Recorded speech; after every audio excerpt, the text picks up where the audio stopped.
Welcome back. बहुत सारे लोगों ने क्वेश्चन किया है कि क्या आप आउटसोर्सिंग में लाइफ से रिलेटेड कुछ और जैसे कि एजुकेशन, फाइनेंसेस, इन एस्पेक्ट्स को कवर कर सकते हैं।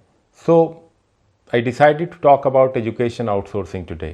Let's get into details of it. जैसे कि आप सब लोग जानते हैं, पिछले 180 सालों से पूरी दुनिया का एजुकेशन सिस्टम, स्पेसिफिकली भारत का education system British classroom system पे कन्वर्ट हो गया है, जिसका मुख्य उद्देश्य था गवर्नमेंट के लिए एम्प्लॉयज प्रोवाइड करना, और रादर उससे भी पहले हम कहें कि ईस्ट इंडिया कंपनी के लिए लेबर प्रोवाइड करना।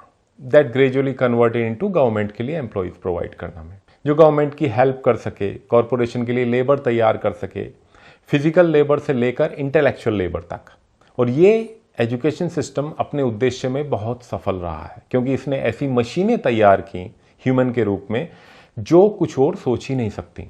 अब इस एजुकेशन सिस्टम में क्या नहीं है? देखिए, इस एजुकेशन सिस्टम में वैल्यूज नहीं है, इसमें नहीं है सिविलाइजेशन, इसमें नहीं है सस्टेनेबिलिटी, जिसको दूसरे शब्दों में हम धर्म कहते हैं, इसमें नहीं है एनी सोशल कंसर्न, इसमें नहीं है हेल्थ, इसमें नहीं है capacity to inquire and free thinking.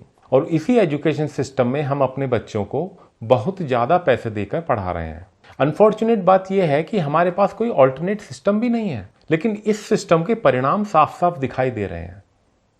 Social disintegration, weak learning, independence की तलाश में कमजोर होते हुए लोग, अकेले होते हुए लोग, disintegration of family, indifference from the institutions of our society, decline of dharma. हमारी सारी शिक्षा एक कंपनी के ऑब्जेक्टिव्स को पूरा करने के लिए बनाई गई थी, सारी की सारी thinking oriented and service oriented. अब इंटरेस्टिंग बात यह है, देखिए, जब आर्टिफिशियल इंटेलिजेंस धीरे धीरे डेवलप हो रहा है, ज़्यादा धीरे धीरे क्या, it's bursting into development now. इसके उभार के बाद मॉडर्न एजुकेशन सिस्टम में जो लोग एजुकेट हो रहे हैं, they would be totally irrelevant, क्योंकि जो काम ह्यूमन थिंकिंग कर सकती है, जो काम ह्यूमन ब्रेन कर सकता है, वो अधिकांश काम मशीन कर सकती है, कंप्यूटर कर सकते हैं। आर्टिफिशियल इंटेलिजेंस बहुत इजीली कर सकता है। Have you not seen chat GPT and the next version of it, BART and the other software? Understanding of life is totally missing from this education system. The respect for family and relations is totally missing from this education system.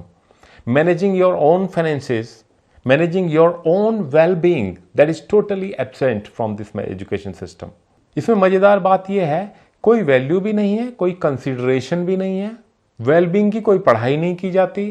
इस तरह हमने पूरी शिक्षा को outsource कर दिया है, सोचने के ढंग को आउटसोर्स कर दिया है कि somebody else will decide how you should think, और कोई रास्ता दिखाई नहीं देता।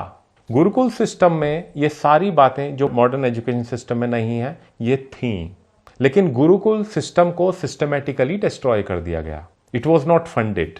Earlier it was funded by your society, your rulers, but when ruler became British, why would they fund it? When ruler became Mughals, they did not fund it, but probably they did not destroy it to that level. But British, they did not fund and they deliberately destroyed it. उस Gurukul system को दोबारा खड़ा करने के लिए हमें reinventing the wheel तो करनी पड़ेगी। We are left with no other choice now. अब क्वेश्चन तो करना पड़ेगा कि ये एजुकेशन हमें लेके कहाँ जा रही है? Should we get the control back in our hand, or should we keep outsourcing this to somebody else, to the people, to the organizations who have no concern with us whatsoever? I hope it makes sense, and we have to think together to find a solution for that.